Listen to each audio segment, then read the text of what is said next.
We ended up with 4 districts and 2 at large. So and every voter in the city, and the mayor runs it large. Right. So every voter in the city gets to vote for a majority of the council. Right. You get to vote for the mayor, you get to vote for your district member, and you get to vote for the 2 at-large candidates. Yeah. And that's 3 out of 9.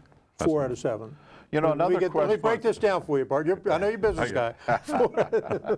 No, okay, you go in mayor running. Mayor and running. Of course, you're talking about them voting on their own single council person in their district. Yeah. We give them 4 choices. Yeah. Okay. And I think it was a good move at the time. It reduced my the guess, cost. My guess is there will be some review of this at some time in the future. Well, we'll readjust the districts after the next census report anyway. Yeah. But you know, every now and then people say, well, maybe we ought to go to 6 separate council member districts and abolish the at-large seats. No. I don't know. I mean, there's mixed views on all of that. I don't have mixed views on that. Yeah. Well, the reason in the beginning. Well, you've always been so quiet and reserved and unopinionated. Thank you, Fred. I appreciate it.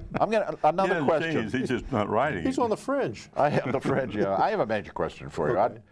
During my infrequent interrelationships with other human beings in Bowie, people have said point blank, why should we be interested in the city council? Why should we care about city government? The county runs everything. And of course, I think they run it appallingly. But nevertheless, please tell people why the city council is important to them. Well, first off, the city is the liaison between the individual people here in the county and the state and the feds. And we represent that collective view of the city to each of those legislative bodies.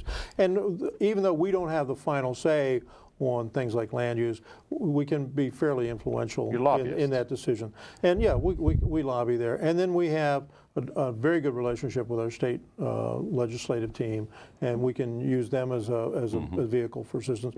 And I mean, I have a great relationship with our federal team.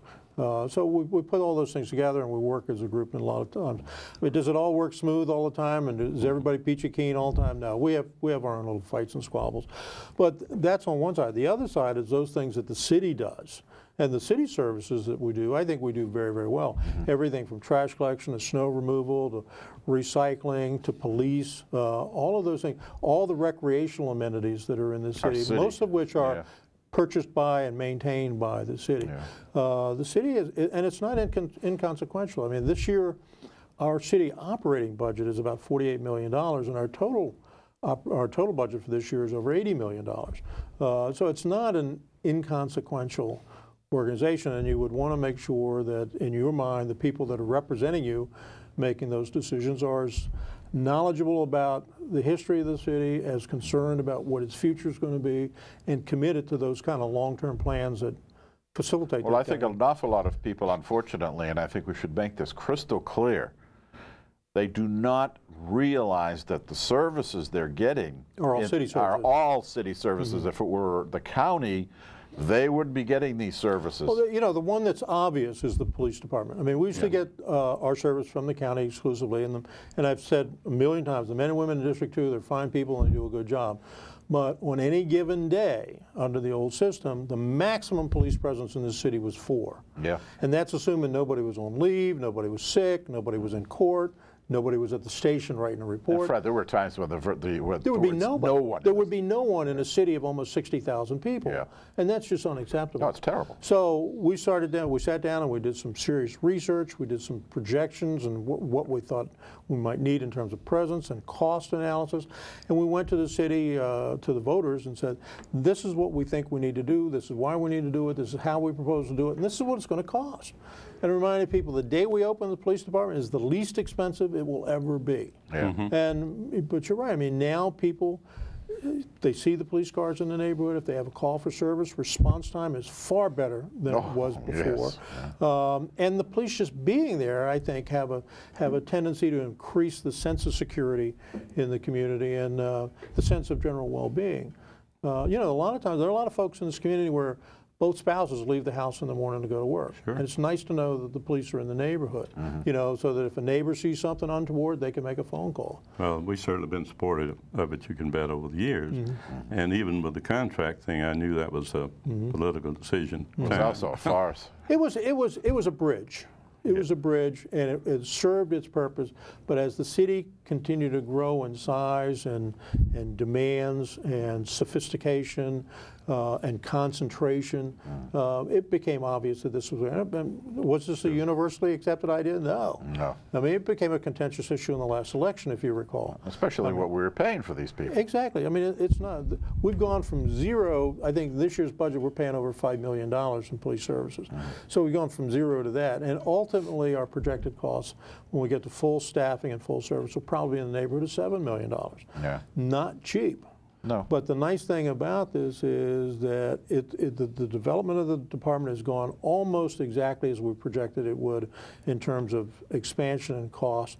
And as you guys both know, and many of your viewers probably understand, there is a tax differential state law that says that if we provide a service that the county would normally have to provide, then the county taxes drop to balance out the increase in the city's taxes. That's become effective in the last 2 years. Last year we had a 2-cent tax reduction to the county, and this year we're getting almost a 5-cent tax reduction. Funny, the recent tax bill that I got, I had a $500 increase. Well, that's because you got a $12 million mansion with 3 swimming pools and tennis courts and shotgun range and Yeah, I wish. yacht basin.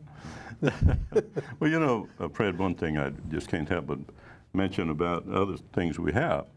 And one of the questions I had, and it goes back some history when you first moved to this area versus now, but I've had friends from other counties that come participate in youth activities.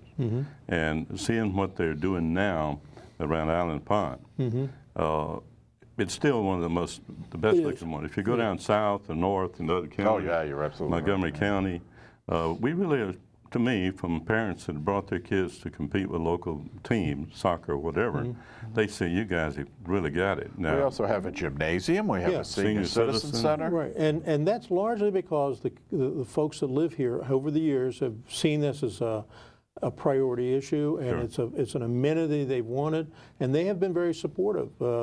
When we built the senior center, we wrote a check for that. We paid for cash for it. When we built the gym, we wrote a check for that. We paid for that. If you look at the ball fields and the rec centers, we purchased a 100-acre tract down there on Church Road in South City, and we built a beautiful football and soccer complex there. We built a beautiful baseball complex now up across from Bowie State University, and we've redone a lot of them in this area. The one Allen Pond you talked to, we're going to be opening up our first artificial turf combination soccer lacrosse field. And people say, oh, gee, this is great. You know, and they compare us to Montgomery County or Howard County. And I said, well, I wish I had their kind of a budget. I mean, I understand we're a city, and we're doing fairly well. Well, I think the point should be made, too, that if we did not have the city council, if we did not have our own city government, we would be in pretty bad shape. We would not have the amenities that we have. I mean, it's obvious. If you look at, for example, look at the park and planning amenities in Bowie. Yeah. Where are they? Yeah, exactly. I mean, last year, and I know people are tired of hearing me say this, but last year I think we paid I'm not, $14 because million. they're charging us $700 a head for a lack of amenities. We got, like, I think last year we paid about $14 million for our share of park and planning taxes. Yeah. And for that, we get the staff at the 3 community centers, and I think we get about an $80,000 a year grant to help us with Allen Pond. Big deal. Now, one year they tried to convince me that we get $1 million worth of park police service. No, baloney. That's Well, baloney. my question was, show me. You know? Yeah.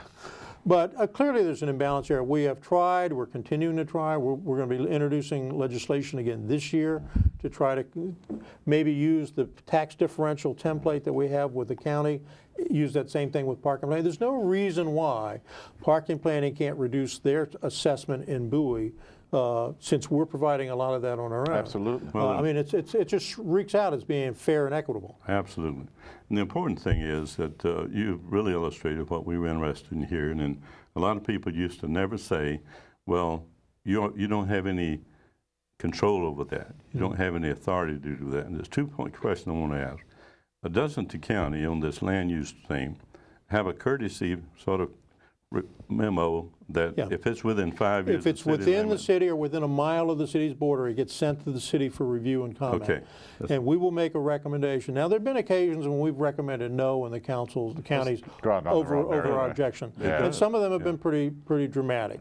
But generally, the city council's position, when we say no, it's because of a specific reason. It generally deals with adequate public facilities.